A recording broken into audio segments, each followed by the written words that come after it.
Ayan, titibagin na itong barangay na ito na nirereklamo. Nasa speech din ni Yorme ito na illegal na pagtayo mismo sa bangkita.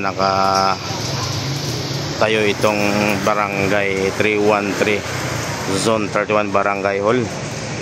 Ayan, nandun na din yung demolition team. Babakbakin na itong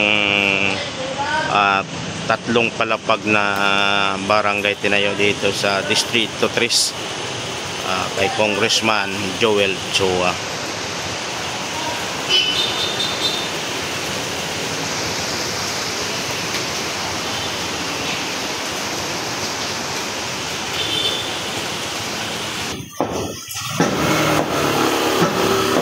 Ayan na, sinisimulan niya tibagin itong barangay.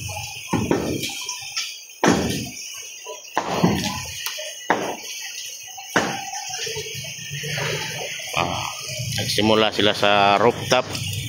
Ayan po sa likod yan mga kababayan, eskwelahan po yan, paaralan po yan. Yan yung gate ng paaralan. Kumbaga natatabunan na itong paaralan dito sa Arellano High School. At nasa bangkita rin tinayo. Ayan, no, nakapatong mismo sa bangkita. Iwan ko lang itong pundasyon nito kung hukay beto talaga sa ilalim nito. Kasi mataas din to tatlong palapag. At malaking-laking pira din itong nagastos dito. Sayang lang yung pira ng taong bayan mga kababayan.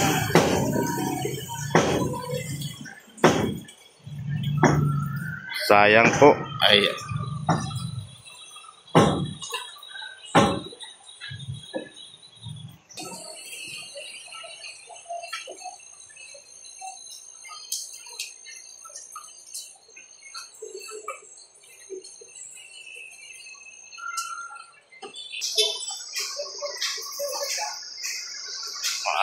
May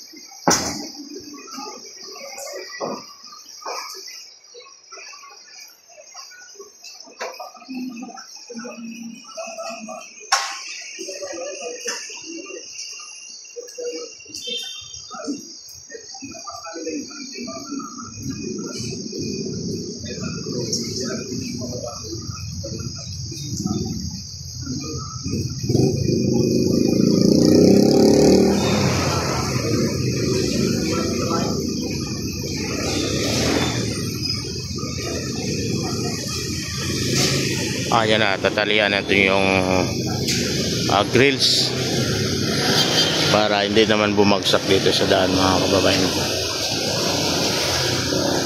Yan yung mga kawani ng City Hall at sa demolition team. Tatalian nila yung grills mga kababayan para sigurado din sila na walang mabagsakan kung sakaling may dadaan mga kababayan.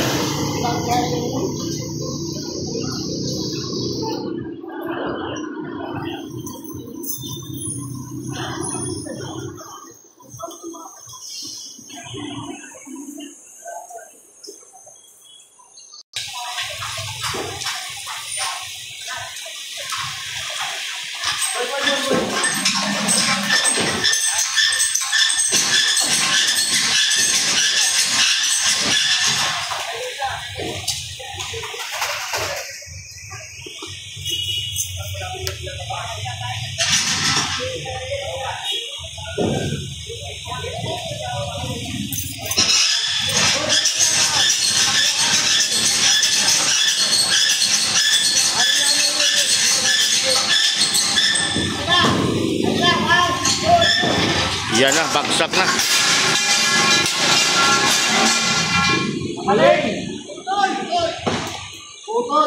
Naputol yung tali.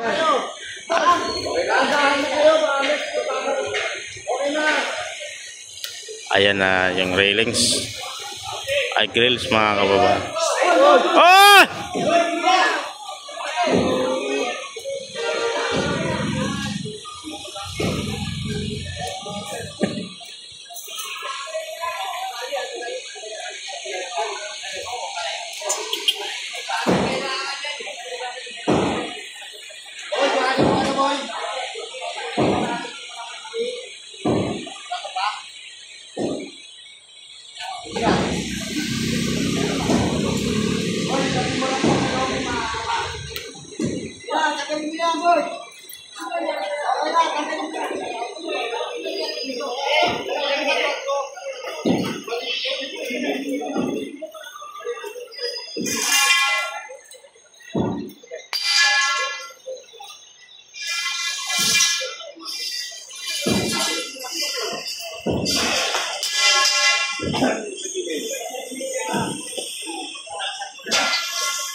Sayang talaga yung pera. Hindi man lang napakinabangan ng mga taong bayan ito.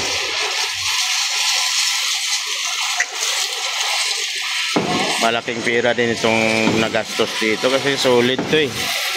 Purong buhos talaga itong barangay hall na ito na tinayo dito sa bangkita ng T. Alonso mga kababayan. Kumbaga natakpan na rin yung